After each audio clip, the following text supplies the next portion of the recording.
नमस्कार दोस्तों। ब्रजभूषण शरण सिंह के मामले में इस सप्ताह कुछ न कुछ होने वाला है। जो ताज़ा एफआईआर, ताज़ा रिपोर्ट्स सामने आई हैं अखबारों के माध्यम से, मीडिया के माध्यम से, वो काफ़ी संगीन है और उसमें निश्चित रूप से पुलिस कोई ना कोई कार्रवाई जरूर करेगी। लेकिन इस सारे मामले के बीच जो टिकैत बंधु हैं वो क्रेडिट लेने में लगे हुए हैं। वो चाहते हैं कि उन्हें इसका क्रेडिट मिले। जिस तरह से कृषि कानूनों के मुद्दे पर उन्होंने इस बात का क्रेडिट लिया कि हमने दबाव बनाया तो कृषि कानून वापस ले लिए गए थे, वो जान रहे हैं कि इस मामले में कुछ ना कुछ एक्शन होने जा रहा है। एक सबसे महत्वपूर्ण बात जो इसमें यह है कि जो कुश्ती महासंघ है उसका चुनाव होना है बहुत जल्द। एक सप्ताह का ही समय उसमें बचा हुआ है। इस विवाद के बीच इंडियन ओलंपिक एसोसिएशन जो है वो नहीं चाहती कि कुश्ती महासंघ का चुनाव डिले हो और कुश्ती महासंघ पर प्रतिबंध लगे और भारतीय पहलवानों को ओलंपिक में और दूसरी प्रतियोगिताओं में भाग लेने से वंचित किया जा सके। तो इस पर एक तो दबाव ये है कि इस मामले में तत्काल कोई ना कोई एक्शन होगा, ब्रजभूषण के खिलाफ हो, कुछ भी हो, लेकिन कुछ ना कुछ इसमें एक सप्ताह के अंदर होने जा रहा है। यही वजह है कि इस पूरे मामले में कल यानी कि कुरुक्षेत्र में जो पंचायत कल हुई और उसमें यह फैसला किया गया कि 9 जून तक का समय दिया जा रहा है, यानी कि पूरे एक सप्ताह का 2 जून से 9 जून तक का समय दिया जा रहा है सरकार को कि वो ब्रजभूषण के खिलाफ कोई एक्शन ले। अन्यथा तो 10 जून से जंतर मंतर पर फिर से धरना शुरू करवा दिया जाएगा पहलवानों का और उसमें सारी खापें उनका सहयोग करेंगी। यानी कि इसमें भी एक सप्ताह का समय, एक सप्ताह के जो टाइम लिमिट है वो फिक्स कर दी गई है। और इस पूरे मामले को लेकर राकेश टिकैत, दूसरे जो लोग इससे जुड़े हुए हैं, वो सब ये बात समझ रहे हैं कि एक सप्ताह के अंदर कुछ ना कुछ होना है और होगा तो उसका क्रेडिट हमें मिल जाएगा। देखिए, इस प्रकरण में जो दांव चला गया है वो लोग समझ नहीं पा रहे हैं। दांव चला गया है इस प्रकरण में हरियाणा की राजनीति को लेकर। और 10 जून तक का जो समय ये तय किया गया है, ये 10 जून तक का समय अगर तय किया गया था तो उससे पहले 1 तारीख को एक पंचायत हुई थी मुजफ्फरनगर के सोरम में।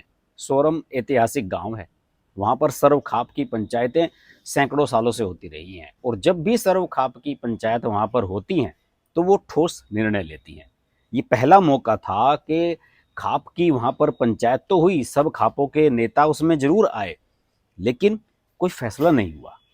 ये नहीं तय किया जा सका कि साहब इसमें हमने ये डिसीजन लिया है पहलवानों के समर्थन में। वहां से क्या कहा गया, सोरम से राकेश टिकैत ने और दूसरे नेताओं ने भी कहा कि साहब इसका फैसले का जो फैसला यहाँ पर लिया गया है उसको सुरक्षित रख लिया गया है और इसका ऐलान किया जाएगा कुरुक्षेत्र से कल, यानी कि एक दिन बाद, बृहस्पतिवार को, बुधवार को सोरम में हुई थी पंचायत। और वहां से फैसला क्या किया कुरुक्षेत्र से आप सब जानते हैं कि एक सप्ताह का समय दिया गया, वरना 10 जून से धरना बैठा दिया जाएगा, जंतर मंतर पर धरना। इस पूरे प्रकरण में जैसे कि मैं फिर से यही कह रहा हूं कि एक बात जिस पर कोई गौर नहीं कर रहा है कि अगर सोरम से इसका ऐलान किया जाता, जो कि पश्चिमी उत्तर प्रदेश के मुजफ्फरनगर जिले का एक जाट बहुल गांव है, तो उसका क्रेडिट उत्तर प्रदेश का जाता कि उत्तर प्रदेश में ये फैसला हुआ। लेकिन कुरुक्षेत्र में जाकर इसका ऐलान किया गया। इसके पीछे की राजनीति को समझने की कोशिश कीजिए। इस पूरे प्रकरण में दोस्तों हरियाणा की राजनीति का सबसे महत्वपूर्ण योगदान है। भूपेंद्र सिंह हुड्डा, कांग्रेस के दिग्गज नेता और पूर्व मुख्यमंत्री 2 बार के, इस पूरे घटनाक्रम को बैकडोर से संचालित कर रहे हैं। वे चाहते थे कि इसका ऐलान कुरुक्षेत्र से हो। कुरुक्षेत्र में जाटों की एक धर्मशाला है, वहां पर पंचायत बुलाई गई आनन फानन में। सोरम में जब पंचायत चल रही थी उस समय तक ये भी तय नहीं था कि कुरुक्षेत्र की धर्मशाला में कोई कार्यक्रम भी होने जा रहा है। उधर सोरम में ऐलान किया गया और तुरंत 2-4-5 घंटे के अंदर अंदर जाट धर्मशाला कुरुक्षेत्र में सारे इंतजाम कर दिए गए। इसके पीछे हुड्डा, उनकी पार्टी के कार्यकर्ता और उनकी टीम पूरी तरह से एक्टिव रही कि साहब सारे पहलवान जाट हैं, हरियाणा के हैं और बीजेपी की केंद्र में भी सरकार है और उत्तर प्रदेश में भी सरकार है और हरियाणा में भी सरकार है। तो खेल इसमें क्या बन रहा है, बीजेपी वर्सेस जाट करने का। ब्रजभूषण शरण सिंह उत्तर प्रदेश से कैसरगंज से सांसद हैं बीजेपी के। एक तो वो मामला हो गया। दूसरे, हरियाणा में सरकार है मनोहर लाल खट्टर की और ये मामला है जाट पहलवानों का। तो इसमें यह भी दिखाने की कोशिश की जा रही है कि देखिए, हरियाणा की सरकार अपने यहाँ के जाट पहलवानों के लिए कुछ नहीं कर पा रही है, केंद्र पर दबाव नहीं बना पा रही है, ब्रजभूषण शरण सिंह के मामले में कुछ नहीं करा पा रही है। तो इस पूरे प्रकरण में बीजेपी को विलन दिखाने की कोशिश पूरी जोर शोर से की जा रही है और विलन दिखाने की इस कोशिश में हुड्डा और उनकी टीम पूरी तरीके से लगी हुई है। हुड्डा चाहते हैं कि बीजेपी के खिलाफ जाटों को एकजुट किया जाए, ये मैसेज दिया जाए कि बीजेपी जाट विरोधी पार्टी है। अगले साल लोकसभा के भी चुनाव हैं और उसके 2-4-5 महीने के बाद फिर हरियाणा के विधानसभा चुनाव भी होने हैं और बीजेपी पहली बार हरियाणा में एक ऐसा प्रयोग कर चुकी है कि उसने लगातार 2 टर्म नॉन जाट को सीएम बनाया है। मनोहर लाल खट्टर पंजाबी समुदाय से आते हैं और उनको लगातार 2 बार सीएम बनाया गया। हरियाणा के जो हार्डकोर जाट वोटर्स हैं, जो पहले चौटाला के लिए वोट करते रहे हैं या फिर कुछ हुड्डा के साथ भी जुड़े हुए हैं, उनमें से कुछ लोगों को ये बर्दाश्त नहीं हो रहा है कि एक पंजाबी को, एक गैर जाट को यहाँ का सीएम बीजेपी ने बना दिया और लगातार 2 बार सक्सेसफुली बना दिया। दूसरी ओर पिछली बार बीजेपी को यहाँ स्पष्ट बहुमत नहीं मिला था 2019 में। यहाँ पर 46 सीटों की जरूरत होती है बहुमत के लिए, लेकिन बीजेपी 40 पर अटक गई थी। 7 सीटों का उसे नुकसान हुआ था 2014 के मुकाबले। विधानसभा चुनाव की बात कर रहा हूं। और एक जो नई पार्टी बनी थी, जननायक जनता पार्टी, देवीलाल के पोते दुष्यंत चौटाला की पार्टी, उसको 10 सीटें आ गई थी। उसके साथ मिलकर बीजेपी ने सरकार बना ली। बीजेपी ने यह भी मैसेज देने की कोशिश की कि देखिए, हमने जो जाटों की पार्टी है जेजेपी, उसके साथ हमने सहयोग किया है और हमने सरकार बनाई है। भूपेंद्र सिंह हुड्डा को इस बात से बड़ा जबरदस्त झटका लगा।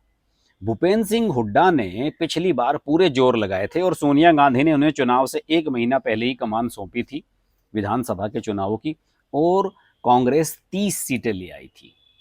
लगभग 16-17 सीटों का फायदा कांग्रेस को हुआ था अचानक ही। तो भूपेंद्र सिंह हुड्डा को ये बड़ी छटपटाहट थी कि यार, इतने सारे प्रयास के बावजूद भी हम सरकार नहीं बना पाए। लेकिन इस बार वो गलती नहीं करना चाहते। वो चाहते हैं कि बड़े पैमाने पर यह मैसेज दिया जाए कि भारतीय जनता पार्टी जाट विरोधी पार्टी है और जितने भी हरियाणा के जाट हैं उन्हें मोबिलाइज किया जाए बीजेपी के खिलाफ वोट देने के लिए। इस बार उनकी सारी की सारी जो रणनीति है इसी पर टिकी हुई है। दूसरे, राकेश टिकैत एंड पार्टी जो है, ये बिलोंग करते हैं उत्तर प्रदेश को, खासतौर से पश्चिमी उत्तर प्रदेश को। पश्चिमी उत्तर प्रदेश के कुछ जाट इनके जरूर साथ हैं। राष्ट्रीय लोकदल को ये सपोर्ट करते रहे हैं वहां पर। राष्ट्रीय लोकदल के टिकट पर इन्होंने चुनाव भी लड़े हैं राकेश टिकैत ने। अभी विधानसभा चुनाव हुए पिछले साल उत्तर प्रदेश के, तो खुलकर इनके बड़े भाई नरेश टिकैत ने आरएलडी के प्रत्याशियों के समर्थन में वोट करने का ऐलान कर दिया था, जिससे बाद में उन्होंने उन पर बैकफायर हो गया था।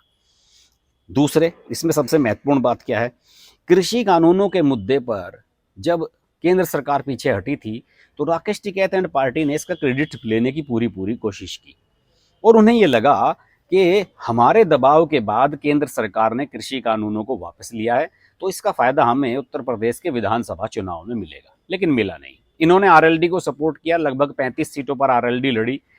समाजवादी पार्टी के साथ गठबंधन भी था उनका, लेकिन 8 एमएलए केवल बनवा पाई अपनी। इन्हें झटका लगा, सरकार फिर भी योगी आदित्यनाथ की बन गई।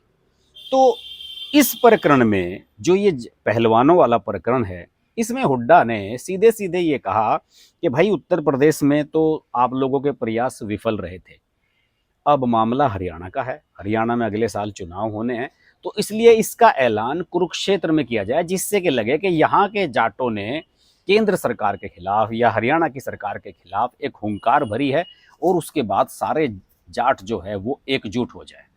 और इसका फायदा हुड्डा उठाने की कोशिश कर रहे हैं। देखिए, उत्तर प्रदेश में क्या है, उत्तर प्रदेश में जो शहरी टाइप का पढ़ा लिखा युवा जाट है वो बीजेपी को वोट करता है। जो हार्डकोर वोटर है पुराना आरएलडी का, चौधरी चरण सिंह के समय से, वो केवल आरएलडी के साथ रहता है। पश्चिमी उत्तर प्रदेश में इसका प्रभाव है 10-15 जिलों में। तो यहाँ का इसी तरह का समीकरण कुछ वहाँ पर है। पढ़ा लिखा शहरी युवा जाट हरियाणा का आज बीजेपी के साथ जुड़ रहा है, लेकिन जो हार्डकोर वोटर है, जो ठेठ गांव का वोटर है, वो इंडियन नेशनल लोकदल के साथ हुआ करता था, जो अब खत्म हो चुकी है लगभग, अभय चौटाला उसके एकमात्र विधायक बचे हुए हैं, या फिर कुछ हुड्डा के साथ हुआ करते थे, थोड़े से जो लिबरल टाइप के जाट थे। लेकिन बीजेपी का जाटों में कोई खास आधार नहीं रहा। जाट आरक्षण आंदोलन जब हुआ उसके बाद जितनी भी गैर जाट बिरादरियां थी हरियाणा में, वो एकजुट हुई और उन्होंने बीजेपी के समर्थन में वोटिंग किया था। क्योंकि जितनी भी संपत्तियां उस समय जलाई गई थी, जितना भी संपत्तियों का नुकसान हुआ था, वो गैर जाट लोगों का हुआ था। तो एक तरीके से बीजेपी ने एक प्रयोग किया था हरियाणा में कि किसी गैर जाट को यहाँ पर सीएम बनाया जाए और गैर जाट मतों को पोलराइज किया जाए, और उनका बीजेपी ने लाभ उठाया और 2 बार यहाँ पर अपनी सरकार भी बनाई। लेकिन पिछली बार के नतीजे में जब बीजेपी बहुमत से दूर हो गई तो इस बात का थोड़ा सा झटका भी लगा। हालांकि जननायक जनता पार्टी का समर्थन ले लिया बीजेपी ने, लेकिन फिर भी बीजेपी को ये एक कहीं ना कहीं से ये आशंका है कि जाट हमें खुलकर वोट नहीं कर रहा है, और ये काफ़ी हद तक हकीकत भी है। और इसी का फ़ायदा भूपेंद्र सिंह हुड्डा उठाना चाहते हैं। उन्होंने राकेश टिकैत एंड पार्टी को कह दिया कि जो तय करना है कर लो, लेकिन ऐलान कुरुक्षेत्र में आकर करना, हरियाणा में आकर करना, जिससे कि मैसेज ये जाए कि हरियाणा के जाट बीजेपी के खिलाफ एकजुट हो गए हैं। तो साहब ये कहानी है जिसे कोई समझ नहीं पा रहा है। हुड्डा का जो गेम चल रहा है, आप सब जानते हैं कि दीपेंद्र सिंह हुड्डा को 2 बार ब्रजभूषण ने हराया है कुश्ती संघ के चुनाव में, अध्यक्ष पद के चुनाव में, तो उसका बदला भी तो लेना है। और फिर हुड्डा अपनी राजनीति अभी चलाना चाहते हैं, अपने बेटे को अपनी पार्टी सौंपना चाहते हैं। हो सकता है कि अगर अगले साल 2019 में कांग्रेस को सरकार बनाने का मौका मिले तो शायद दीपेंद्र सिंह हुड्डा चीफ मिनिस्टर बने हुए नजर आए। तो खेल कुछ इस तरह से चल रहा है। राकेश टिकैत और जितनी भी खापें हैं, ये सिर्फ एक मोहरे के रूप में काम कर रही हैं और इनका फायदा उठाने की कोशिश भूपेंद्र सिंह हुड्डा कर रहे हैं। तो इस वीडियो में इतना ही, फिर आपसे अगले वीडियो में मुलाकात होगी। अगर ये वीडियो अच्छा लगे तो आप लाइक कीजिएगा, शेयर कीजिएगा। चैनल अभी तक सब्सक्राइब नहीं किया है तो चैनल को सब्सक्राइब जरूर कीजिएगा। नमस्कार। अगर आपको हमारी वीडियो पसंद आई तो वीडियो को लाइक करें, चैनल को सब्सक्राइब करें और नोटिफिकेशंस के लिए बेल आइकन को प्रेस करें।